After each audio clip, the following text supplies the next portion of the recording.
So itong dinadaanan ko na to, this is an irrigation canal na kung saan dito dumadalo yung, pag sinabing sangambo ko, pangalawang bungo na siya pero hindi siya talaga inaalagaan. Bigat. Kilo na ba to?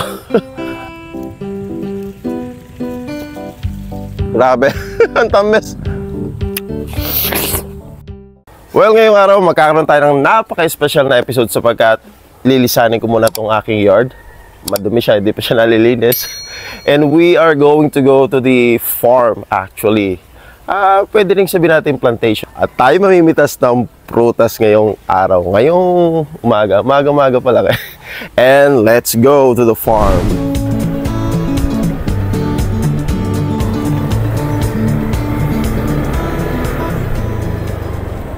Okay, here we go to the farm. And this is a farm of watermelon. Pipitas tayo ng watermelon.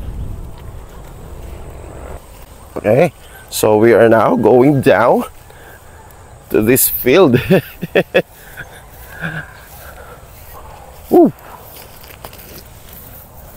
Actually, this is a rice field. No? Bukid talaga na pagka ganitong kaani sa bukid, yung isang bukid pwedeng pagtamnan ng mga gulay o prutas. Pero ngayon, prutas ang narito. Napakaraming bunga ng pakwan, grabe. Ang ganitong pagkakataon o activity sa ating buhay ay paminsan-minsan lamang, itong fruit picking. Yes, fruit picking. Pero may bayad to syempre ha. So may dala na tayo sako rito. Pupurin natin itong sako na to. At ito, may isa rito medyo malaki. Actually sa una hindi mo makita na maraming pakwan kasi nga matataas yung mga damo, nakatago. Pag nilapitan mo, ang dami, parang mga langgam dito. Ang ganyang pagtapik sa pakwan ay karaniwang ginagawa ng karamihan at dyan mo raw malalaman kung sapat na o hinog ang kinukuha mong pakwan. Mamaya magbubukas tayo. Alright, one. So itong area na to, itong portion na to ng bukid, meron pa siyang palay. Pero hindi talaga to ani na palay kasi ito yung tinatawag na sangambuko sa mga taga bukid. Ayan o, sangambuko na siya. Pag sinabing sangambuko, pangalawang bungo na siya pero hindi siya talaga inaalagaan. Hinahayaan na lang hanggang sa magkaroon ng bunga yung mga palay na to. Oh. Pwede patuka sa manok. Yan yung mga taga-probinsya. Oh. Bukid na bukid ang buhay. Ito. Dami nito pag nakuha. Oh. Sa isang banda talaga, itong mga ganitong experiences natin, hindi matatawanan na fruit picking. Okay? Hindi mo rin namaamoy kung hinog na hinog. Basta tapik lang ng tapik. Okay. And this is another. Oh.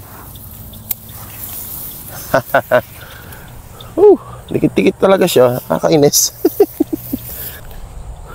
So itong dinadaanan ko na to, this is an irrigation canal na kung saan dito dumadalo yung patubig nga papunta sa mga taniman. Tulad itong pakwan na to. Yan.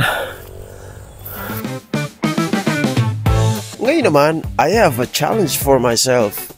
I am searching for the biggest watermelon na pantapat ng Pilipinas. Ito. Oh.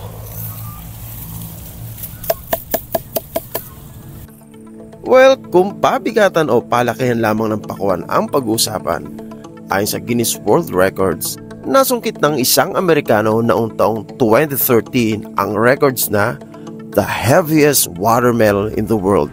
Ito ay sa katawan ni Christopher Kent na may bigat lamang na 159 kilograms. Oh, grabe.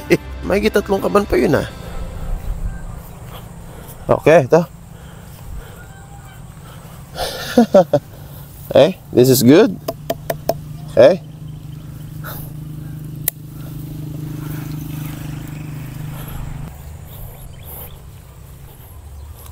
Itong pakwan na to, karaniwan na natin mabibili sa market.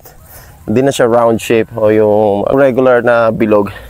Ito na karaniwan, para siyang pahaba. Ano ba shape to? Parang football o American football. Di ba yung hubog niya? Patulis. Eh, nakakailan na ba tayo? Iniwanan ko muna yung sako natin.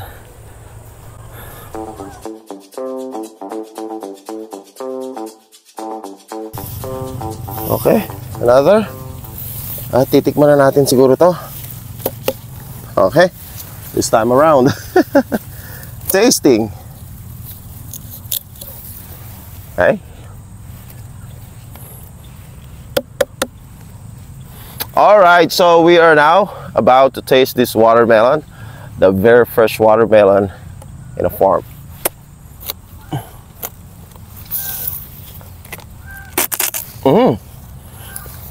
Ang alanganin pa yata. Base sa pangalan nitong prutas nito na watermelon, ito raw ang prutas na may pinakamaraming tubig sa loob nito. Pero ang pinagtataka ko, paano naman yung buko, yung coconut? Diba mas maraming tubig yun? Sa palagay mo, ano ang mas maraming tubig sa loob nito? Grabe, ang tamis.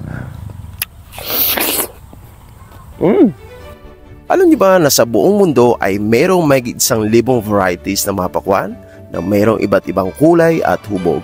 At kung usapang pinakamahal lang naman na pakwan, naririyan yan sa Japan. Such a wonderful experience of mine. Fresh from the farm.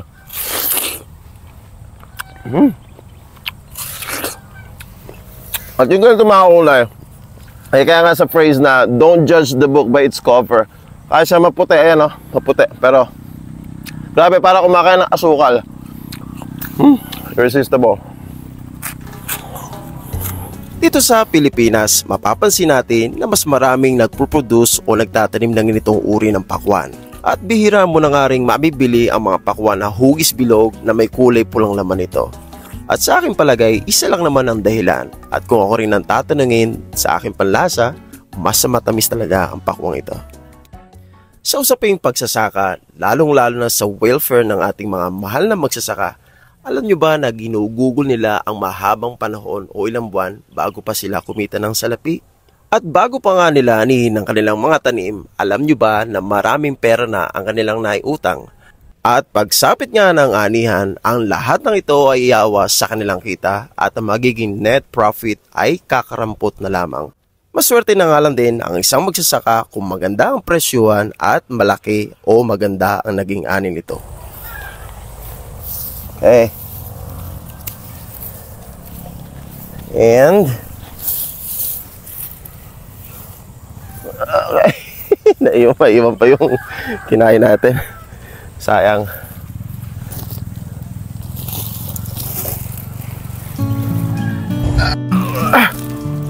Bigat. Kilo na ba to?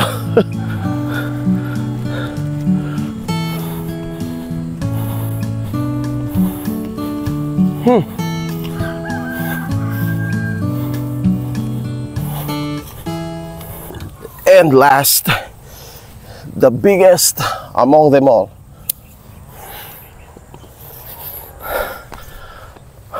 Okay, so I hope you enjoy this episode, picking fruit, watermelon. And this is 1 yard, not on my yard today. Bye. Don't forget to subscribe to this channel. Kung hindi kayo bibigyan ng pakwan. Kain pa tayo. Gutom pa ako.